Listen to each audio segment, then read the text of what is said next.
Welcome to Lifestyle School, the podcast where we simplify healthy living so you can create the life you desire. I'm your host, Hope Plack, and today we're going to be tackling something that so many of us feel right now in mid-January, which is burnout. Before we dive in, I want to remind you that the information shared in this podcast is for educational and informational purposes only and is not intended as medical advice. Always consult with a qualified healthcare professional before making significant changes to your diet, exercise, or lifestyle. So it's that time of year, right? So New Year's resolutions start to feel somewhat impossible sometimes, depending on how big of a bite you decided to take January 1st. Maybe you set out with some really big goals to do something like a detox or follow a strict diet. Maybe start a new workout program that required you getting to the gym for an hour, 5 days a week. And now it's starting to feel very overwhelming and or unsustainable. And if you're in that place, I want you to know that it is okay. You are not failing. You are just human. And there's nothing wrong with being human. But here are the good news. You don't need to go to extremes to make meaningful progress on your health goals. In fact, over the course of my 10 years of practicing, the secret to lasting health isn't about perfection. It's about focusing on the basics and mastering them. It's not sexy, but trust me, it works. Today, I'm going to show you how these foundational habits, things like sleep, hydration, cooking at home, movement, and fasting, can transform your health and make the rest of your goals so much easier to achieve. So let's jump into it. Let's start by talking about what makes the middle of January so tough. So, a lot of us begin the year full of motivation and excitement. We've just come off of what feels like weeks of eating copious amounts of sugar, and we're ready to commit to big changes because we probably kind of feel like crap, doing things like cutting out sugar, following a new diet, or maybe working out every day. And for the first week or two, hopefully you felt great. Yeah, there were some growing pains, but hopefully you felt great and you were sticking to that plan. And, we feel like we're finally taking control of our health. But by week 3, life really starts to catch up with us. Work gets busy. The kids need more attention. They're back in school. Maybe they're sick again. And suddenly, sticking to that perfect plan feels impossible. And I want you to know, here's the truth. It's not your fault. Extreme plans are designed to work for a short period of time, not for the long run. And that's why I want to help you refocus on the basics, the simple habits that lay the foundation for a healthy life.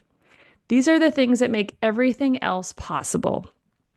And I want to say this, if you're not sleeping enough, drinking enough water, moving your body, and eating real food, no detox or extreme diet is going to work because you need these foundational pieces in your life first.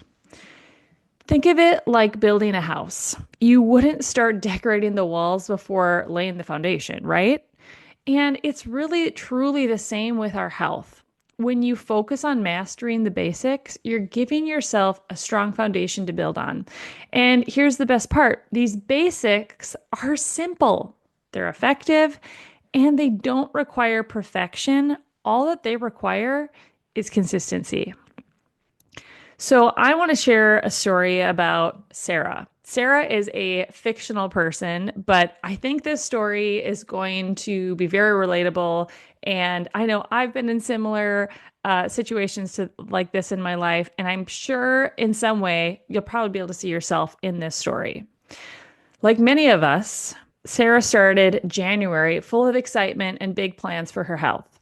She decided to do a 30-day detox where she cut out all sugar, carbs, and processed foods. She also signed up for a gym membership and committed to working out 6 days a week. Has anyone been there? I'd like to see a show of hands. Let's all raise our hands because I think if you're in your 30s, you've probably been there. For the first 2 weeks, she was on fire. She followed the plan perfectly. She hit the gym every day and even lost a few pounds. But by week 3, things started to fall apart. She was exhausted. She was craving sugar constantly, and she was struggling to keep up with her workouts as the demands of life started to pile up. One night, she found herself eating ice cream in front of the TV and feeling like she had totally failed. We're just going to pause there. Are you seeing yourself in this story yet? I know I am. When Sarah came to this point, she was ready to give up. She thought she wasn't disciplined enough to succeed, but the truth is, her plan was setting her up for failure. It was too extreme, and it didn't address the foundational habits she needed to support her body. So she went back to the basics. She focused on getting 8 hours of sleep at night, drinking water, and cooking simple meals at home. She started going for daily walks instead of intense workouts. And she started practicing a 12-hour eating window and cut out the snacks. Within a month, Sarah felt like a different person. She had more energy, fewer cravings, and was finally enjoying the process of taking care of herself. With Sarah's story, I want you to see yourself in it. Because the truth is this is like almost everyone's story. It's when we get back to these basics that we truly start to have success on our health journey. Getting healthy is not an extreme event, or it shouldn't be. And for most people who have figured out how to stay healthy for years and, have put those consecutive years together, they have realized that you just need to show up for yourself in these small, consistent ways. And over time, you will see big results. So let's get down into the nitty gritty. Let's break down the 5 basics of a healthy lifestyle. I kind of think of these as the pillars of a healthy lifestyle and how you can start mastering them today. Because if you are where I think you probably are, you're probably starting to feel a little discouraged. And I don't want you to be there. I want you to feel empowered and ready to take on 2025 because there's no better time than right now, even though it's the middle of January and, maybe you're listening to this on a Wednesday at 8 p.m. There's no better time than at this very moment to take control of your health because truly we have control of so much. And we just need to focus in on these controllables and let the uncontrollables go, right? So the first thing that we can control for the most part, there's obviously things that we can't control, but our sleep. Sleep is a non-negotiable on your health journey and on your weight loss journey. Your body needs anywhere from 7 to 9 hours of quality sleep each night. And I'm more on let's sleep more on the 9 hours a night, right? There's recent data that's come out that has shown that we are sleeping as a society about 25% less than we did 100 years ago. And that's pretty crazy, right? And we each night need to have that quality sleep so our bodies can repair, so our hormones can regulate, things like insulin and cortisol, which are central to weight loss. And you maybe didn't know this, but I bet if you have started to pay attention, lack of sleep can increase your cravings. It increases your hunger. It increases stress for sure. And it makes it so much harder to stick to your goals. So if you're trying to, do a sugar fast and you're not sleeping well, you're essentially setting yourself up for failure because it's going to be so much harder because your cravings, your hunger, your stress tolerance is going to be so much worse. So, to improve our sleep, there is so many things that we can control. We can set down our phone. at a reasonable time, right? If we know we need to be in bed by 9:30, at 8:30, our eyes are on that goal of bed at 9:30, right? You can't say I'm going to go to bed at 9:30 and then get ready for bed at 9:30. You won't be in bed until 10:30. I've been there. I am the queen of procrastinating at bedtime. So you have to be thinking, and maybe that includes setting an alarm on your phone for an hour prior to when you want to be hitting the pillow and closing your eyes. But putting down our phones, turning off the TV, putting down our books to those big bedtime readers. I know that can be a problem. Turning off the podcast or audiobook, whatever that looks like, and going to bed. And, to improve your sleep, try creating a bedtime routine. This should include turning off screens an hour before bed because we know blue light disrupts your sleep. It could be reading something that's not going to get you excited and keep you up all night, but reading a book that's going to help you wind down prior to bed. Maybe it's drinking some herbal tea if that won't keep you up all night going to the bathroom. But having some sort of ritual, like every night you do X, Y, Z, and then you go to bed and prioritizing sleep, you're going to notice an absolutely huge difference in your energy, in your focus, and just in your ability to show up for yourself every day. And so that's why at Lifestyle School, we talk about sleep so much. If you've come to any of our community meetings on Mondays, we talk about sleep a lot because if you're not sleeping, every other task on your health journey is going to feel incredibly difficult. And you're essentially making this harder than it has to be.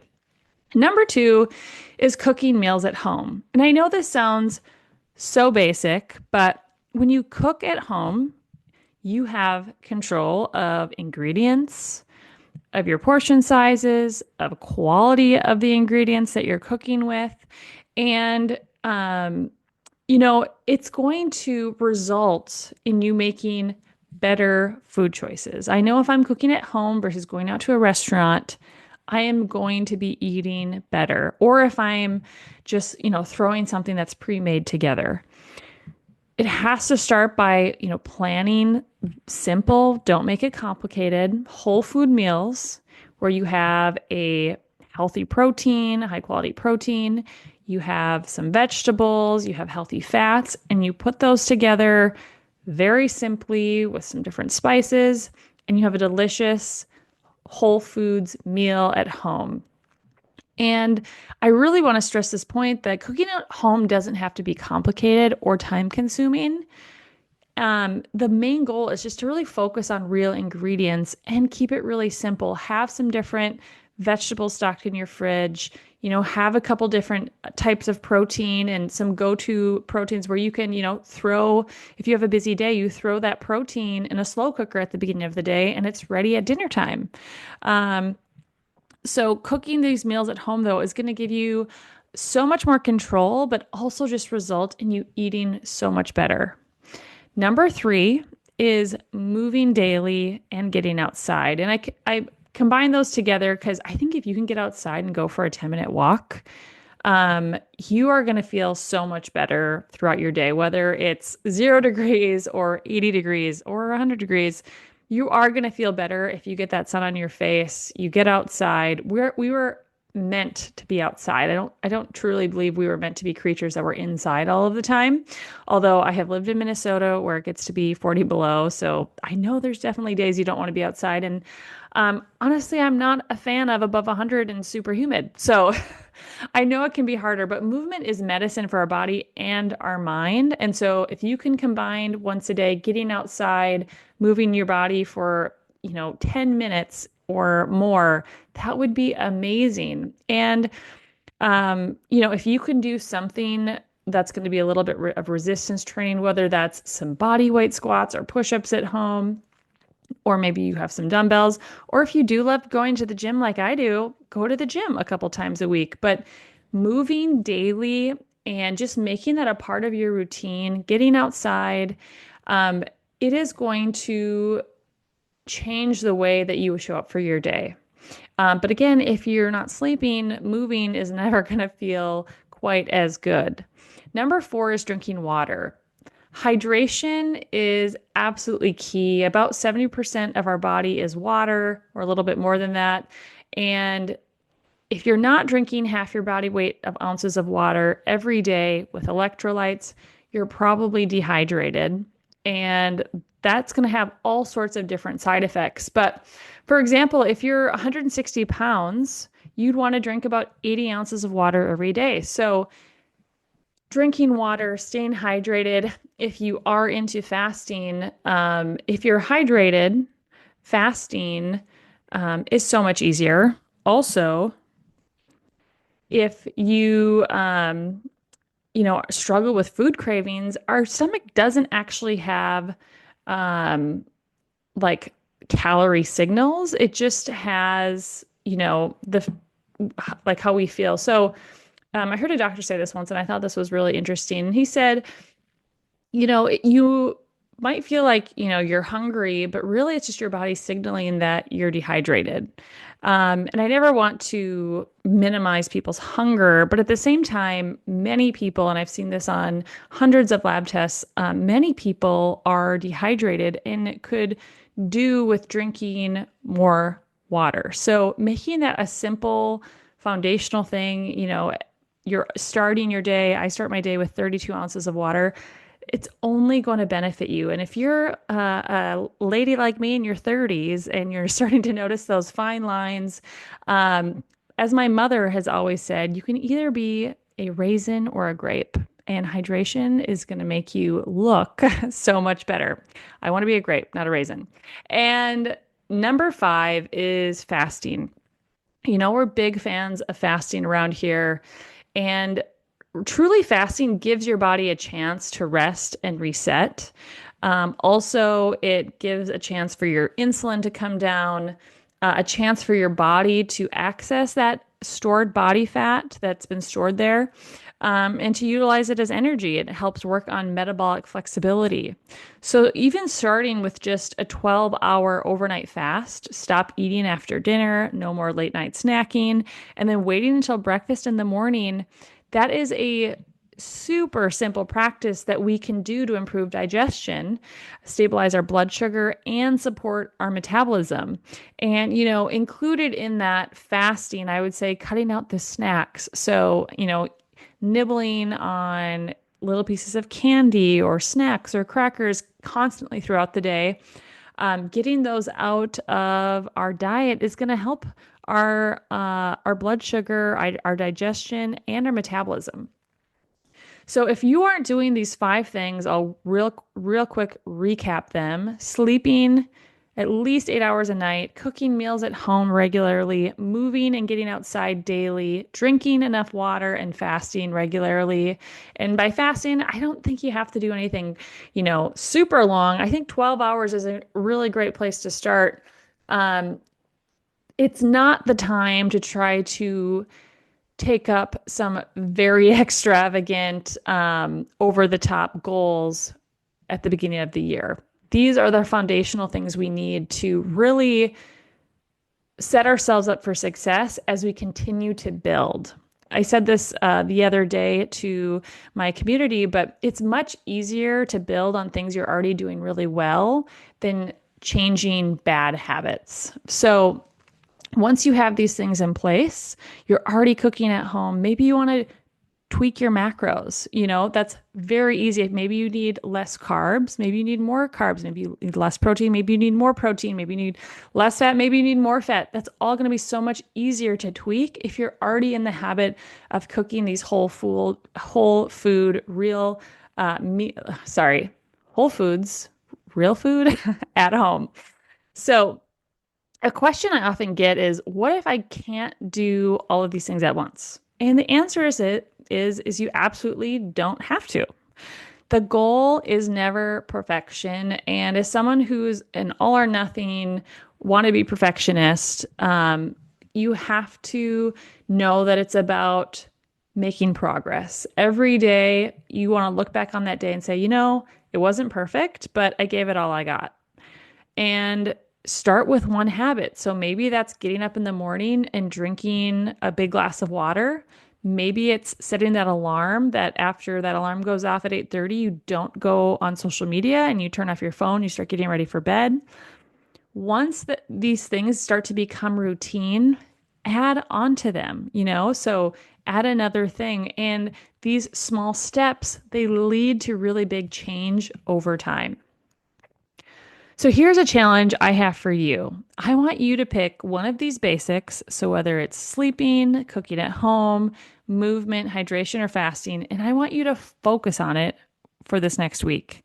And I want you to commit to making it a priority and just track how you feel. At the end of the week, reflect on the changes you've made and see if you've noticed any changes in your energy and your mood or your cravings, and then write it down, make note of that. And I want you to remember that the journey to health doesn't happen overnight. It's about building a strong foundation one step at a time. So wherever you are right now, know that you have the power to change your health this year. You don't have to let another day or year pass by. I want you to start with the basics and let those small, consistent steps lead you to the health and the weight and the life that you truly desire. And truly, this is the reason why I created Lifestyle School for Weight Loss, my 8-week course where we dive into, first of all, why are these foundational things so important? We go into great depth on them. We go into sleep, we go into food, hydration, all of it. And it's all about making this something that you do forever. So 5 years from now, 10 years from now, you'll look back and say, oh, wow, I've been doing this a long time and I've come such a long way. It's not about cutting out sugar for 30 days. While there are a ton of benefits to cutting out sugar for 30 days or forever, honestly. But for most people, starting at that place is not going to be sustainable. And so in closing, I just want to say thank you so much for tuning in today's episode of Lifestyle School. I hope you found something valuable to take into your journey towards a healthier, more intentional life. And if you've enjoyed this episode, I'd love to hear from you. Leave a comment, subscribe to the podcast, and share it with someone who could benefit from this conversation. If you don't already, follow me on social media at Hope Platt Coaching, both on Instagram and Facebook, for more tips and inspiration. And if you're ready to take things to the next level, join my email list for exclusive content and updates. And if you haven't already, also check out my course, Lifestyle School for Weight Loss. You can find that at www.hopeplattcoaching.com. And in Lifestyle School, we dive deeper into creating the sustainable, healthy lifestyle that you've been looking for. I want to say thanks again for listening, and I'll see you next time on Lifestyle School, where we build habits that transform your health and your life.